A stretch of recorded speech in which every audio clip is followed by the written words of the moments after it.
What's going on, beautiful people? It is I, your flying locomotive, and faster than a speeding bolt SuperCliff, coming at you live with a brand new video.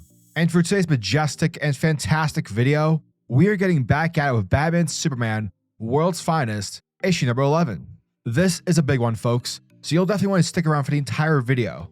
But before we dive into the world of DC, if you are new to the channel, then smash that like and subscribe button. That way you guys never miss out on anything that happens on this majestic channel. So what are you waiting for? Let's raise the bar and go full on Super Saiyan. Hit that subscribe button. Thus, without further ado, let's dive into the realm of DC with Batman Superman, World's Finest, issue number 11. Our story starts off 30 minutes prior to where the last issue ended, with the World's Finest rescuing Boy Thunder, because prior to that we see David being interrogated by the Key, because for the Key, he's basically getting a hard-on for the fact that David is from a parallel universe, therefore is the key to the multiverse. Thus the villain injects Boy Thunder with a chemical that's designed to unlock the truth from inside.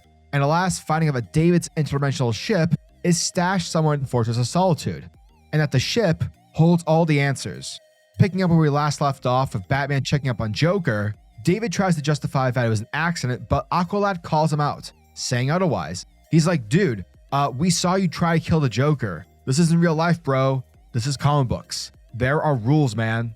And so it's Superman expressing his disappointment for David's action. Batman asks the Teen Titans to rush Joker to Arkham's medical bay, while the dynamic duo, Batman and Robin, follow the Key's trail. It's also here where the Dark Knight pulls the Man of Steel aside to make it clear to Clark that David has no control over his rage. Basically, Boy Thunder is like an infant with a machine gun. And so Batman lets Superman know that it's time to execute the contingency plan that both Clark and him had set up, in case Boy Thunder ever went rogue. And as the Man of Steel tells David to follow him back to the fortress, Robin asks to tag along, knowing that David will need a friend for what's about to happen. Arriving at the Fortress of Solitude, David pleads with Superman that he'll try and do better. But Clark knows that this isn't the first time David has made such a promise. And although they want it to be true, Superman can't take any more chances. Thus, he leads Boy Thunder into a chamber built with Kandorian technology from the bottled city of Kandor, with Clark making it known that the chamber was designed as a contingency to nullify David's ability to absorb and process the yellow sun radiation into energy. It basically means that Superman is taking away Boy Thunder's, thunder. Now, much to David's shock, he's horrified because he doesn't know who he is anymore without his powers. But Clark lets him know that he'll still be a great kid who's just in need of some urgent counseling, and that Superman promises to get him the help that he needs, but as a normal boy. With Clark activating the chamber, he just needs to flick a lever to take away David's power, but Superman is unable to bring himself to do so, and so he lets David out, taking the blame for Boy Thunder's action on himself, and letting David know that he'll do better to guide the young Boy Thunder. However, that's when Superman and Robin feel a rumble on the lower level of the Fortress of Solitude, and it's here where Clark finds out that someone freed his wildlife refugee of lost creatures, and the heroes realize that this has to be the work of the Key. With Superman rushing to control the mass breakout of his super exotic zoo, the Boy Wonder and Boy Thunder look for the Key. From there, we see the villain apologizing for his dropping in unannounced, because it's here where he unleashes a cabal of low-level villains. This includes Bag of Bones, Acid Master, Abominable Snowman, Feral Nixel, and Zebra Man, and thus a massive battle begins. And for a while, the baddies take on the heroes. The Key in the background heads over to locate David's ship so that he can unlock the multiverse. With the Key activating the machine, it depowers Superman, though it's temporarily, but long enough for the Key to find David's interdimensional ship and open the door to the multiverse. With Boy Thunder taking down Feral Nixel by ensnaring him with rope batarangs to take away his magical harp, Boy Thunder burns Acid Master's guns with his energy. But that's when Bag of Bones tries to zap him, but Superman manages to push David out of harm's way. From there, Clark lets Boy Thunder know that even though the solar drain process will eventually wear off, Man of Steel is currently depowered. Therefore, David is the only one with superpowers, and he's the only one who can stop the Key. With the Key getting in David's interdimensional ship to escape into the multiverse, that's when the villain is confronted by an enraged Boy Thunder. However, the Key triggers a perilous command that he installed into David's head to freeze the Boy Thunder's movements midair. And from there, he holds the Boy Thunder at gunpoint with his Master Key, which is designed to unlock the molecule bonds of his targets, essentially having the power to reduce anything to nothing.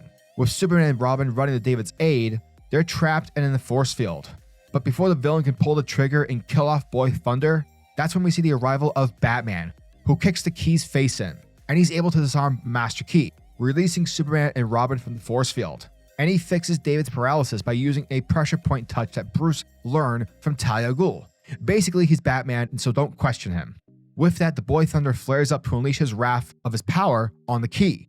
But Superman manages to stop David just in time, and he's able to calm David down, letting him know that he's better than the villains. However, that's when David warns the world's finest heroes that something's happening to him, as he starts to shift out of Earth Zero's vibrational frequency. And thus it's here where Batman realizes that the Key manages to start David's ship, confirming his theory that David and his interdimensional ship share a specific vibrational signature. And if the ship preparing to make another jump, it's trying to take David with it. And so while everyone is trying to figure out what to do, with Clark telling Bruce to call the Flash and Kid Flash for help, David knows that they won't be able to get here in time. Wondering what will happen to him, Bruce lets him know that he'll probably end up in another Earth in an infinite multiverse. And although Clark isn't willing to let that happen, David has already accepted his fate, given the fact that he doesn't want to cause anyone more trouble. Thus, it's here David thanks the world's finest heroes for what they did for him, for being his friend. And with that, he blinks out of existence. With Batman apprehending the Key, Robin assures a saddened Superman that someday they'll find David again. But wait, there's more to come, folks, because in the epilogue, David's ship crashes on a barren wasteland, where a towering old god by the name of Magog welcomes David and lets him know that he's been waiting for him. And that, folks, was the end of Batman Superman World's Finest, issue number 11. And thank you guys for checking out my video, as it truly, truly means the world to me. Again, Mark Waid and Darren Moore deliver another awesome sexy issue, showcasing the origins of Boy Thunder aka Magog, and giving us a front row seat on how he became to be. Mark Waid being back at DC is probably the best thing that's happened for the company since 2022. Mark Waid has a talent, a way to build suspense, and an intrigue for future stories and build-up, while still giving us smaller stories within these larger grand-scale overarching plots.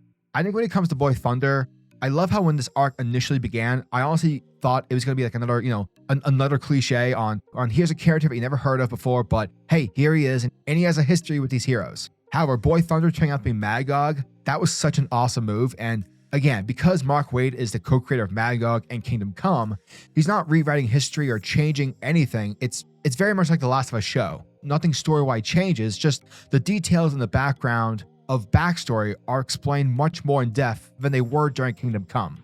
Overall, great stuff, and I cannot wait to see what Mark Waid has in store for Magog and DC in the larger scale of the universe.